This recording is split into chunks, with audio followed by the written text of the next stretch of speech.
lot of you need to wake up. Wake up! Come back to reality! Man, what did he do to make them niggas that mad? Ah, Sneako, how the mighty have fallen. This isn't my first time making a video about him, so I hope there's no need for introduction. So let's get right into it. If you don't know already, Sneako has had a rough time this past week for unknown reasons. If you want an inside look at how life has been going for Sneako, take a look at this. All right, we're getting Frank Castle. We're getting kicked. Good to see you, bro. Text me. Did we do something? What's going on? Damn. And to be honest, to me, this isn't the worst part of it all. Not only has all of this happened to him in the past week, but to add on to all of that, he got blatantly egoed and completely ignored by his fellow streamers. Yeah. Can you please wait with Sneako? Yes. Okay, perfect. They're with you? Yes. Have fun, guys. Okay. Thank you. And yeah, while there are a few people that feel bad for him, it just seems like most of the world has absolutely no sympathy for him whatsoever. People saying things like, he's definitely going to be thinking about that 2 years from now at 3 a.m., as well as many other mocking jokes. And after realizing how little people care, and that not even his peers want to be seen with him, you can only ask one question. Why?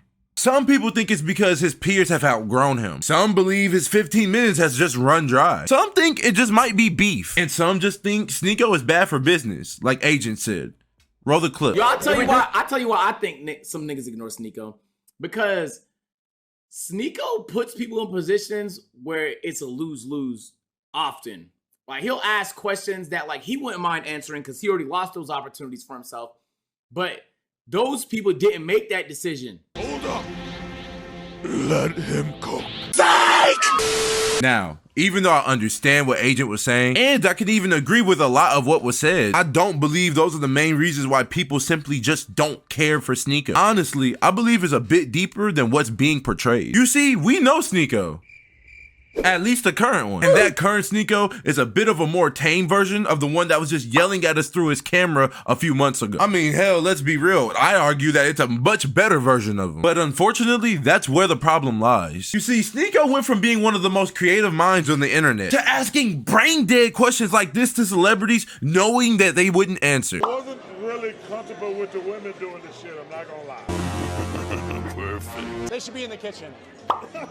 Yes, sir! This nigga spitting. Damn, nigga. And things like this have left a bad taste in people's mouths. It isn't what's being said. It's the heart behind it. Like, bro, what are your intentions? And these are things that come into question when you enter the realm of extremes. If you went off the deep end because you want to spread truth, then people begin to wonder why you're going insane from it. And people fail to acknowledge this when they're in extremes. So this is the part of the video where we divert from Sneako and make this a more general discussion. People that go too far down a belief system to the point where they judge everything and seemingly can't enjoy life naturally push people away. And due to that, the person being overbearing and graceless starts to believe that people are just dumb and or scared. And the unfortunate result of that thought process is the birthing of a superiority complex. Trust me, nigga, I would know.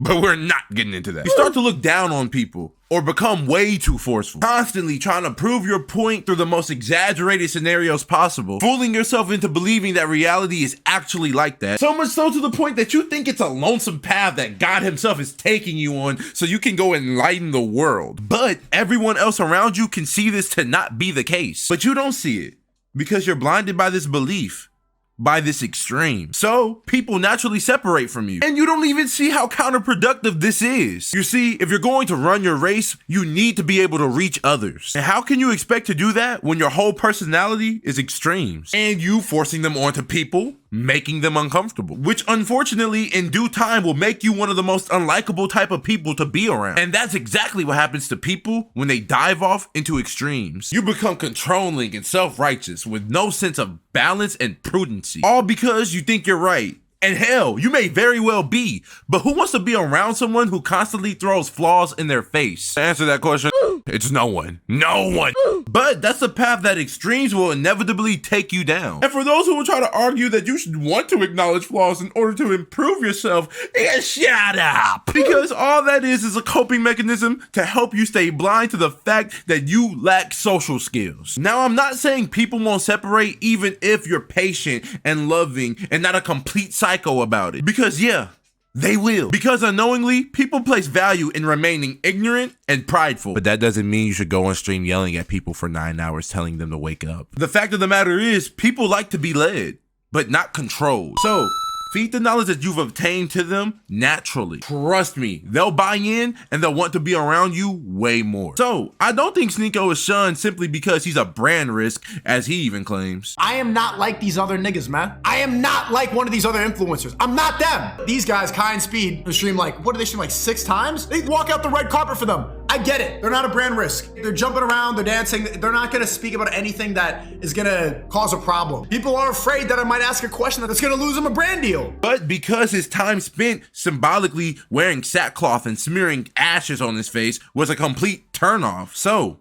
what am I trying to say? Well, Watson, it's actually quite simple, really. Extremes are the gateway to a path of yelling at a deaf crowd that refuses to acknowledge you and leading to you being ostracized. Not because they're blind, but because you're too far gone.